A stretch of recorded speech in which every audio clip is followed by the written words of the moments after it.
Vegans Retro Remix.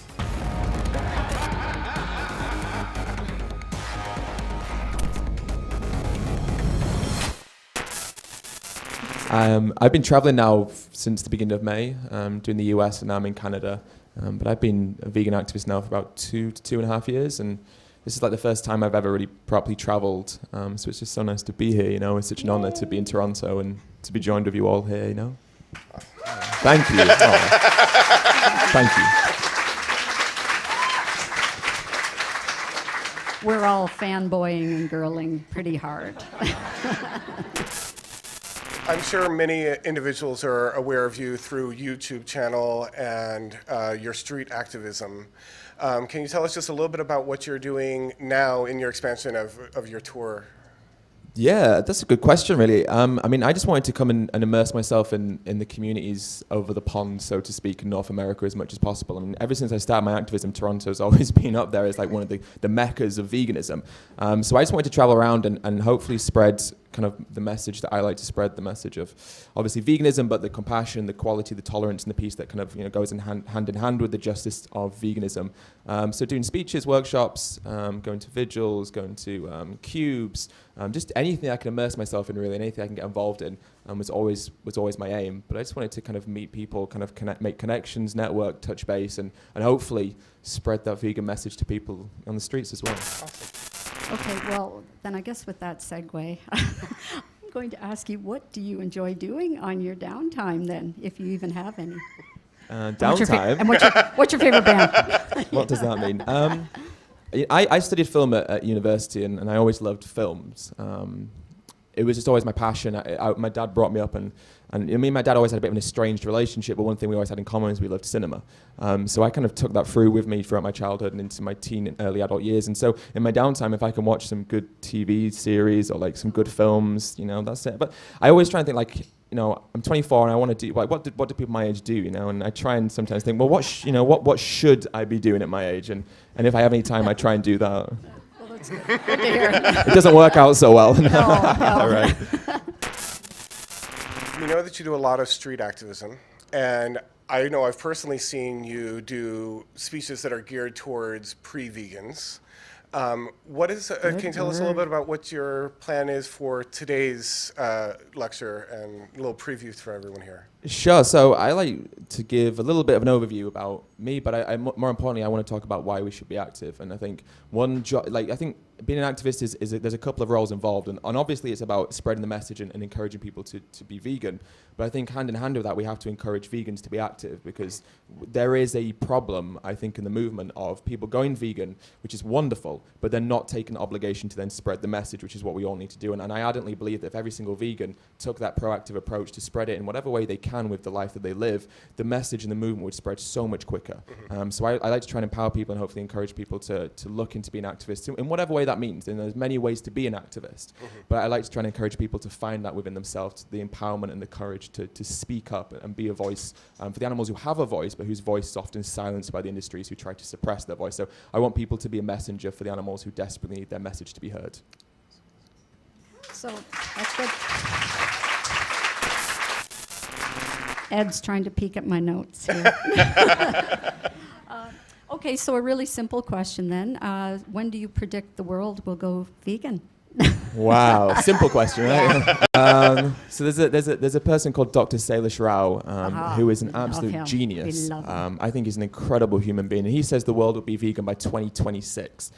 Now, I think that's optimistic, but he's a lot more intelligent than I am, so if it's good for him, then that's what I'm hoping for as well. So I'm hoping 2026 when Dr. Salish Rao predicts, but I'm probably more cautious than that. Yeah. Well, what I know is it's going to happen. Well, like if you were a betting man, if we were throwing some money in a pool here. Goodness gracious me. A betting man. I saw a statistic and it said that the current rate of change, the UK will be vegan in 50 years. But that's at current rates. And what we know is that this is an exponential rise of veganism, which means that it's not going to progress. It's not going to continue at current rates. So I hope within my lifetime. Yeah. That's what I bet on, within my lifetime. Whatever. That's so vague, right? Because who knows how long I'll live. I mean, if all goes well and I live a long life, then within my lifetime, fingers crossed. On average, there's a chance that you'll get another 9 years. Well, I am vegan, so it helps, right? Just got to stop eating so much oil and fried food, maybe. Exactly. Just on a light note, what would you, you're talking about things like too much oil. What do you recommend diet-wise? I mean, yes, we're obviously doing it for the animals, but to encourage people to be able to live a healthy, happy life. What's your words of wisdom on that? As long as it's vegan, I don't really care. Like, as long as obviously, my I think, man. but I also think it's important to note that there are vegan foods that are still detrimental. So, both from a human rights perspective and an environmental perspective. So, I think that was actually probably a bit too vague. I think.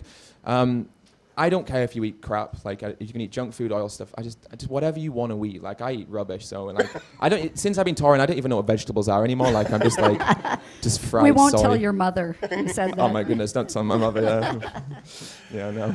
I have a good friend that I refer to as a carbivore because to be a vegetarian or a vegan implies that you actually eat vegetables, and he only eats carbs, so he's a potatoes. carbivore. I like that carbivore. I think I'm a self-identified carbivore as well. Then. Okay, this is my last question. Then I have a bunch of them, but we want to get to your Oh, presentation. please, I don't mind. Just who was your most memorable guest on the street? Wow. Okay. I have a few for varying reasons. Back when I first started, I did an interview with some guy in New York who was dressed as Batman, and that one, and that was a really, yeah, right. I liked that one. That was right at the beginning.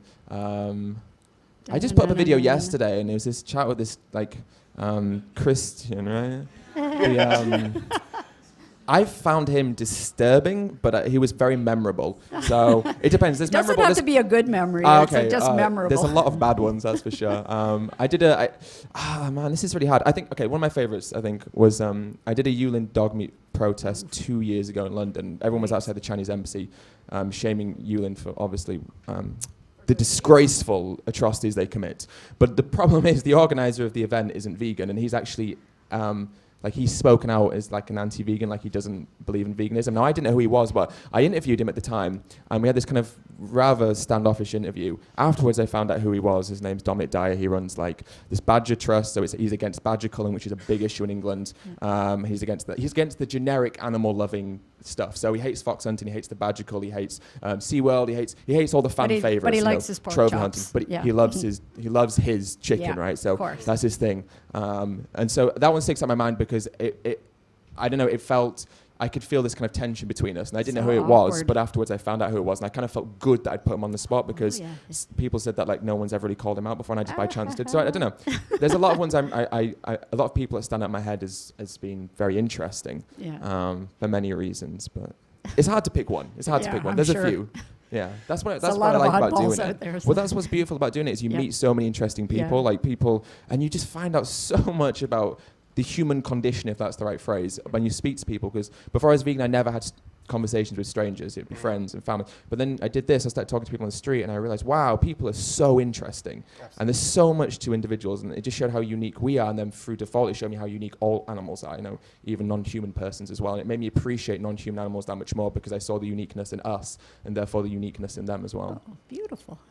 Well, I'm glad I asked.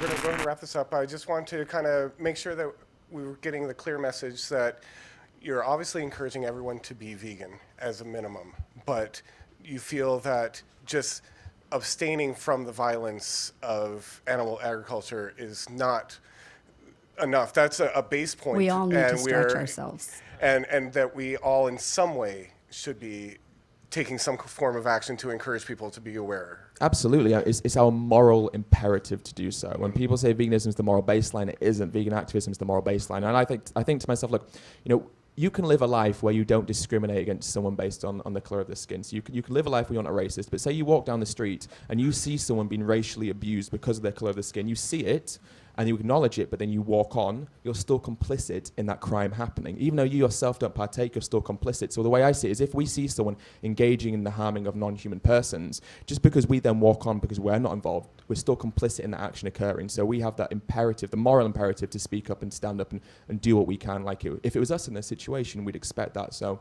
it's the least we can do, Is there any closing information that you would like to pass on to people? How can we get in touch with you? Where can we follow you, etc.? So I have a YouTube, a Facebook, and an Instagram, all with the handle Earthling Ed. And I have a website, earthlinged.com, if you ever want to reach out to me. There's a contact form on there in which you can message me and I'll try my best to get back to you as quick as I can. He does answer, and I had a quick little Sometimes. story to tell. Yeah, I had written to him about Nation Rising, and I hadn't heard from him, and then all of a sudden I get this email from some guy named Ed Winters. I'm like, who the hell is Ed Winters? I'm like, oh my God, it's Earthling Ed. Yeah, sometimes it takes me a little while, Yeah, but I'll try my best. Yeah. I wanted to say thank you again for taking the time to sit down with us today. And is there anything else, just a little nugget that you'd like to close off with for the people tuning in today? That is a good one. I think it's kind of what I've said already. You know, like, be vegan. If you're watching and you're not vegan, then by all means be vegan, right?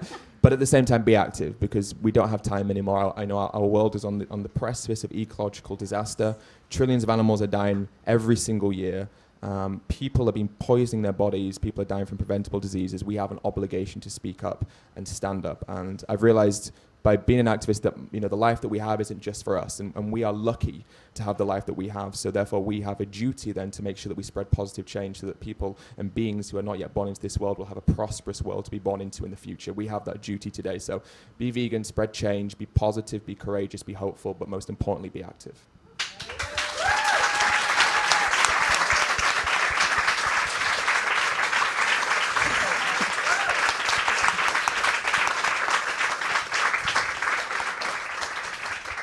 Thank you. With that, we'll go ahead and close out for today's segment for Calling All Vegans. This will be airing tomorrow, which will now be today when you hear this. But We expect to see this many people at our taping tomorrow. thank you so much. We appreciate your time today. Thank you for having me, and Thank thank you you. for doing the Appreciate it. show. It's awesome. Great. Thank you. Calling All Vegans Retro Remix.